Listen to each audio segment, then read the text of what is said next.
En fait, c'est ce qui fait que le Phenom est un marqueur de haut de gamme pour tous les terrains de scénario.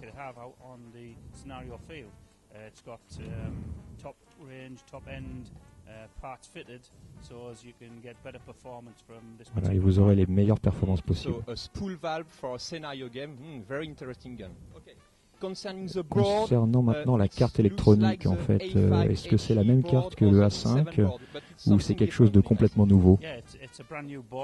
Oui, c'est une carte complètement nouvelle, donc les cartes de Phenom seront uniquement adaptables sur Phenom et non interchangeables avec le A5.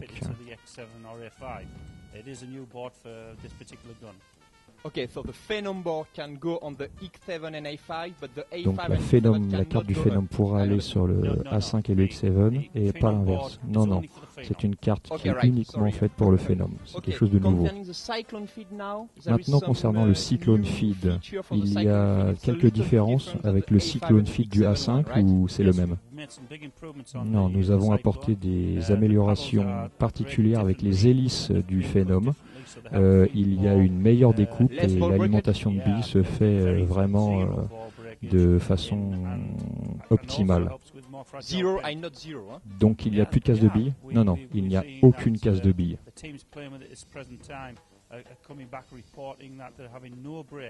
D'accord. Attention, aucune casse de billes, tu es sûr? Oui, oui, il y a beaucoup d'équipes qui jouent déjà avec le Phenom et qui nous rapportent qu'il n'y a aucune casse de billes. Donc il ne sera pas nécessaire de faire des upgrades d'hélices, hein, comme on a l'habitude de faire avec le A5. Non. Absolument pas. Il n'est absolument pas nécessaire d'optimiser le Phenom à ce niveau-là, car les hélices de série sont les meilleures que l'on puisse mettre à l'intérieur.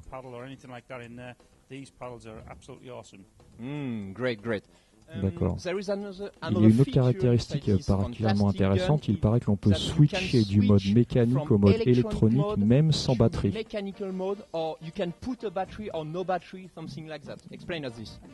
Oui, c'est un point fort du Phenom. Il peut fonctionner avec ou sans batterie, en mode semi, mais pour les autres modes de tir, il y a besoin de la pile. C'est vraiment la force du Phenom, c'est de fonctionner sans batterie si possible.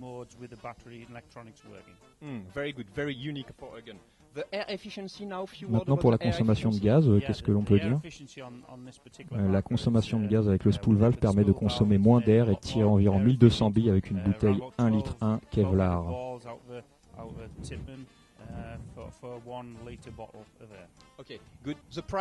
Et concernant le prix maintenant?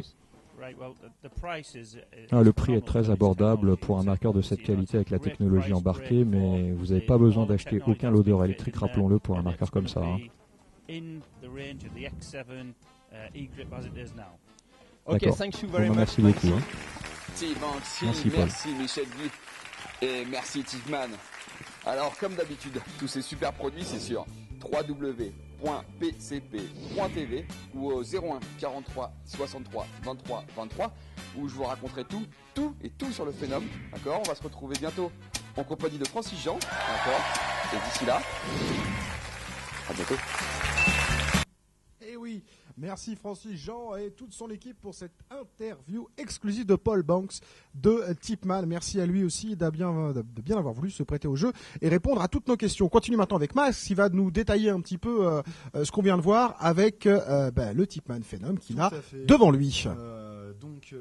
Pour en revenir par rapport à ce qui a été dit dans la vidéo, donc le Tipman X7 reprend toutes les caractéristiques d'un Tipman au niveau des pièces que vous pouvez rajouter dessus. C'est pas pratique avec le micro, désolé.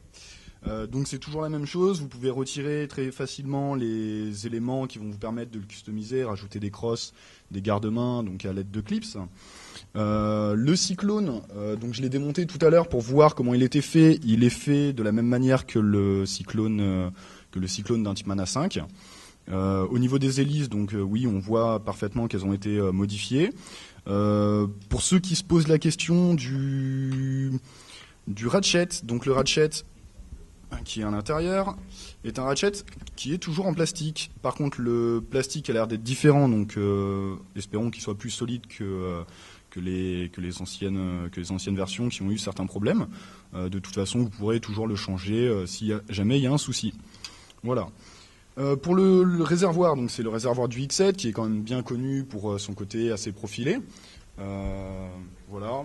En scénario, on aime bien les loaders extrêmement plats comme ça. Ouais, tout à fait. Et puis il est quand même bien décalé pour les personnes qui souhaitent mettre des lunettes. Voilà. Bon loader. En termes donc de fonctionnement, on va regarder l'intérieur. Hein. Pour ça, on va retirer le chargeur. Vous avez la partie avant. Donc on va retirer le canon. Je vais enlever ça. Merci.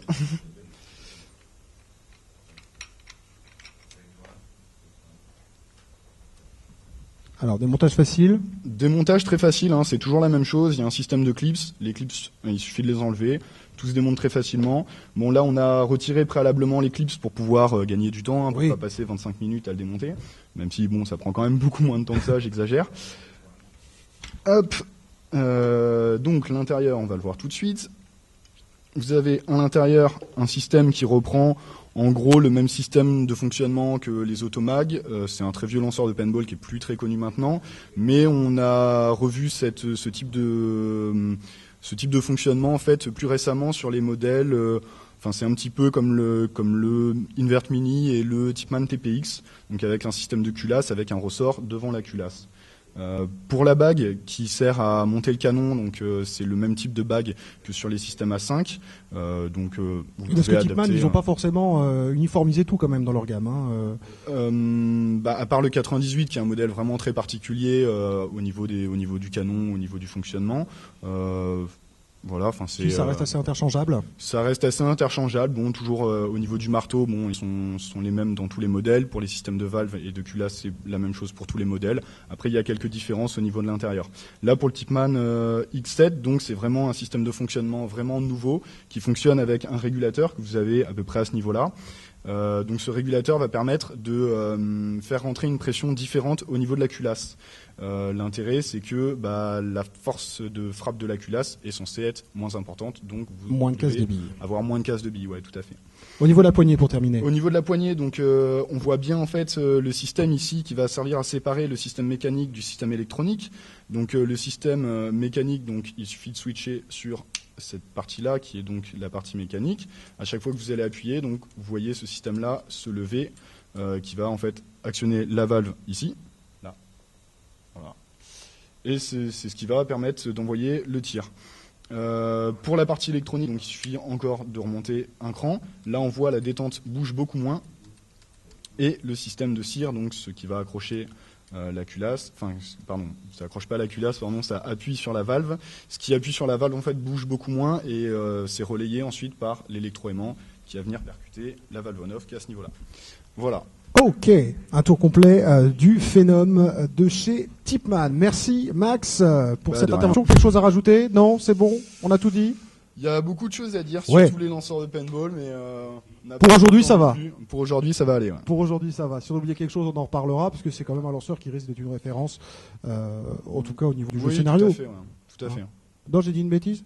Non, il y a rien à dire là-dessus. Hein. Comme le disait dans la vidéo Paul Banks, c'est vraiment un modèle haut de gamme pour les joueurs de scénario. Il n'y a pas besoin de racheter de réservoir électronique, le système Cyclone fonctionne très bien. Pour les personnes qui ont des doutes au niveau de l'hélice, de toute façon ils peuvent la changer. C'est un produit qui sera toujours disponible, hein, les hélices souples pour ce type de réservoir. C'est les mêmes que sur le A5, donc pour les changer, il n'y a aucun problème. Vous nous conseillez plutôt alors non, je conseille rien. Moi, je conseille déjà de l'essayer dans un premier temps et de voir ce que ça va donner. En tout cas, pas de raison d'avoir une mauvaise surprise. Bien sûr, on essaye, mais en tout cas, pas de raison d'avoir une mauvaise surprise. Merci Max. Tout à fait. De rien. Allez, on continue tout de suite, une petite virgule, et on passe faire un tour du côté des résultats. Ah, c'était pas celle-là. Ah là là là là, une petite erreur.